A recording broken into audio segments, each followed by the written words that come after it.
अस्सलामुअलैकुम नाज़रीन कराम, नई वीडियो में आपको खुश आमदीद कहते हैं।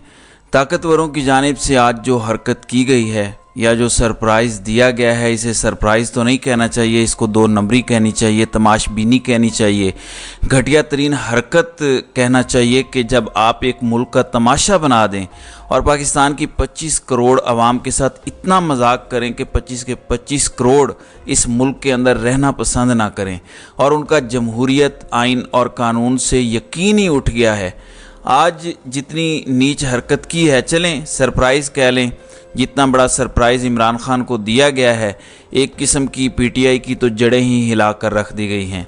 देखें, पीटीआई ऐसे ख़त्म ना होगी और ना ही कोई जमात ऐसे ख़त्म हो सकती है, लेकिन जिसको कहते हैं एक सरप्राइज़, जड़ें हिला कर रख देना, सब कुछ दाव पे लगा देना, पूरा मुल्क बर्बाद कर देना, सिर्फ़ एक नाअहल इश्तिहारी को मुल्क पाकिस्तान में वापस लाने के लिए, और ख़ुद निकाला भी, अब ख़ुद ही उस भगौड़े और नाअहल को वापस लाने के लिए जिस तरह से पूरे मुल्क और 24-25 करोड़ आवाम को ज़िंदा गाड़ दिया गया है, वो आपके सामने है।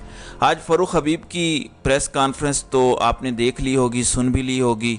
जो नीच किस्म की गुफ्तगू की गई है, जो एक स्क्रिप्ट पढ़ा गया है, वो भी आपने देख लिया होगा। देखिए क्या होता था, प्रेस कॉन्फ्रेंस होती थी, एक माकूल तरीके से वो कहते थे कि 9 मई की मजम्मत करते हैं, पीटीआई छोड़ के जा रहे हैं, या फिर कहते थे सियासत छोड़ रहे हैं, या कुछ बड़ी खामोशी से छोटी सी प्रेस कॉन्फ्रेंस होती थी और साइड पे हो जाते थे। फिर उसके बाद ताकतवरों ने कहा कि नहीं, कोई बड़े सरप्राइजेज लाते हैं, यानी वो खेल खेल रहे हैं जैसे खिलौने के साथ खेला जाता है। 24-25 करोड़ आवाम के मुंह पर जूते मार रहे हैं कि हम हैं इस मुल्क की ताकत। तो उसके बाद फिर इन्होंने इंटरव्यू करवाना शुरू कर दिए, घरों पर बुला के एंकरों के मेहमानों को, वहाँ पर इल्ज़ाम लगवाए, किसी ने उनकी बात नहीं मानी। फिर इन्होंने इंटरव्यू करवाए डॉन के अंदर, सदाकत अब्बासी का सबको पता चल गया कि रात के 12 बजे किस कर्नल की मौजूदगी में वो इंटरव्यू हुआ था। मुज़ाहमत की डॉन ने, लेकिन अगलों ने डंडे के ज़ोर पे चला के दिखाया कि इमरान खान ये कहता था, बुशरा बीबी ये कहती थी। अभी पता नहीं कौन कौन से इस मुल्क के अंदर मज़ीद तमाशे होना बाकी हैं, लेकिन आज एक नया सरप्राइज़ आया। आज फ़ारूक हबीब डायरेक्ट आए और डायरेक्टली अगली पार्टी के अंदर भी चले गए। इल्ज़ामात जो लगाए वो एक अलग चीज़ है, लेकिन एक जमात के ख़िलाफ़ प्रेस कॉन्फ्रेंस और आगे ट्रांसफ़र, जैसे इंतकाल होता है एक जहान से दूसरे जहान कोई मुंतकिल होता है, ऐसे ही वो पीटीआई के जहान में आए, फिर अगले जहान मुंतकिल हो गए। यानी अपनी नौयत का ये एक अलग सरप्राइज़ था।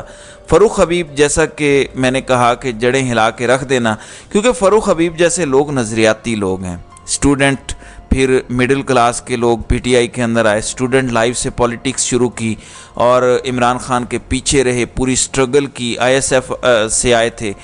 ऐसे लोग जब किसी भी जमात को छोड़ते हैं, जो असासा होते हैं किसी पार्टी का, तो पार्टी का बेड़ा गर्क हो जाता है। बाकी वडेरे तो कभी किसी पार्टी में, कभी किसी और पार्टी में होते हैं। जिस दिन मुराद सईद पार्टी छोड़ेगा, अली मोहम्मद ख़ान पार्टी छोड़ेगा, शहरयार ख़ान अफरीदी पार्टी छोड़ेगा, जिन्होंने नहीं छोड़ी, अगर ये छोड़ेंगे तो इससे यकीनन पीटीआई को बड़ा डेंट पड़ेगा।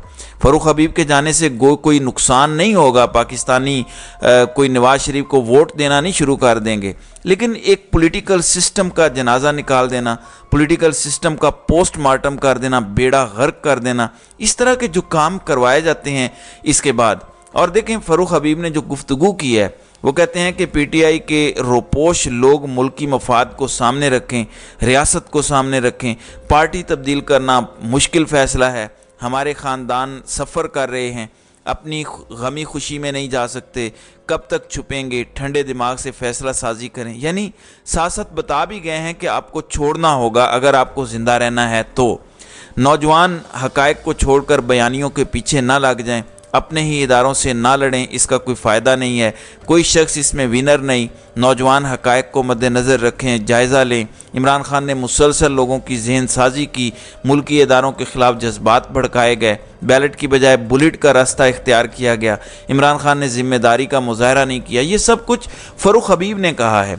और फिर फ़ारूक हबीब कहते हैं कि इमरान खान ने मुज़ाहमत और तशद्दुद का रास्ता इख्तियार किया, अदम एतमाद के बाद हमें चैन से बैठने नहीं दिया गया।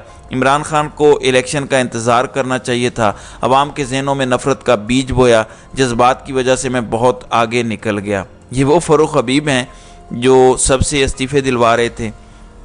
जो उस वक्त सबसे आगे थे कि इस्तीफ़े दो, असम्बली से निकलो, जबकि सीनियर लोग उस वक्त मुखालफत कर रहे थे।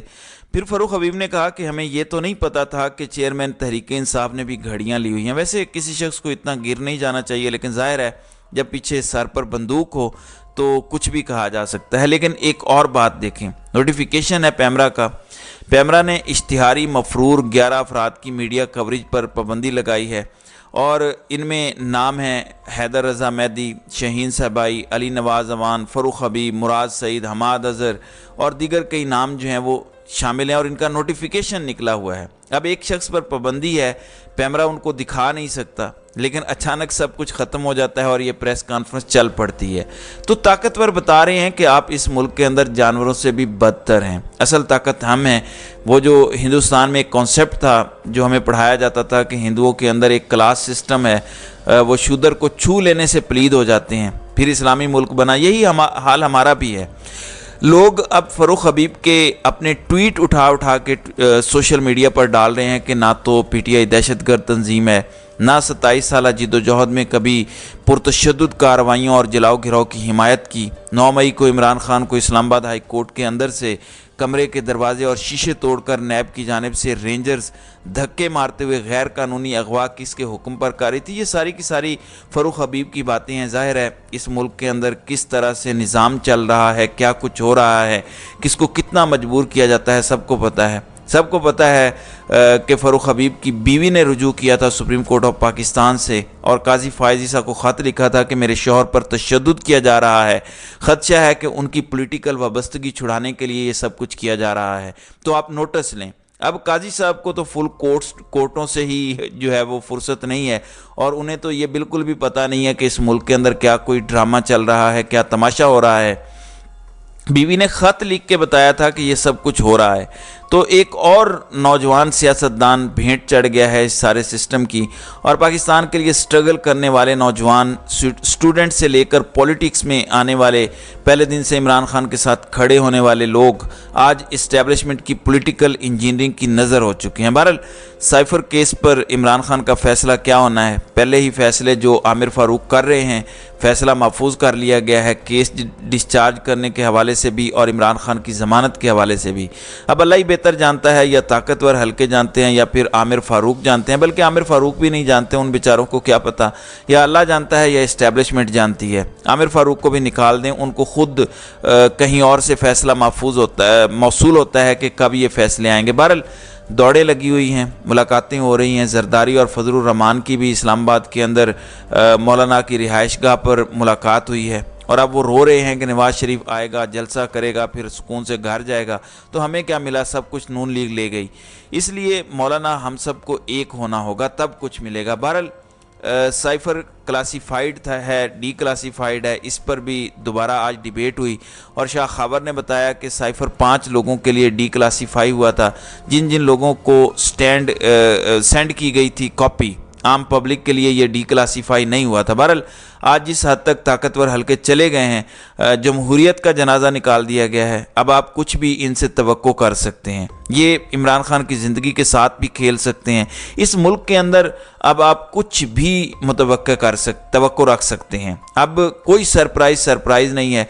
अब यही गुंडागर्दी और इसी का राज है, बस एक तमाशा, फिर उससे बड़े तमाशे का इंतज़ार करना, यही कौम का खेल है और यही खेल खेला जा रहा है। तो इस मुल्क के अंदर यही कुछ हो रहा है। जनाजा निकाल दिया इन्होंने पॉलिटिकल सिस्टम का। इसी तरह का वर्कर नून लीग को छोड़ता या पीपल्स पार्टी को छोड़ता या फजलुर रहमान को छोड़ता या खान को छोड़ता, तब भी मुझे इतनी ही तकलीफ़ होती, क्योंकि ये वर्कर हैं, ये मिडिल क्लास हैं, इन्होंने ज़िंदगियां दी हैं सियासत को, आपने उन्हें बेइज्जत कर दिया। लोग गालियां दे रहे होंगे फ़ारूक हबीब को, हालांकि फ़ारूक हबीब का कोई कसूर नहीं है। ज़ाहिर है, ठीक है, वो स्टैंड नहीं ले सका, वो शहरयार अफरीदी नहीं बन सका, वो अली मोहम्मद ख़ान नहीं बन सका, लेकिन जुल्म ही इतना होता है। ज़ाहिर है जिस पर गुजरती है वही जानता है। बहरहाल अल्लाह ताला इस मुल्क के बड़ों को हिदायत दे ताकि वो कौम के मफाद में फ़ैसले कर सकें और किसी की ग़ुलामी से मौत को जो है वो बेहतर समझें। तो नाज़रीन इकराम, आपकी इस वीडियो के हवाले से क्या राय है? आप अपनी राय का इजहार कमेंट सेक्शन में ज़रूर कीजिएगा।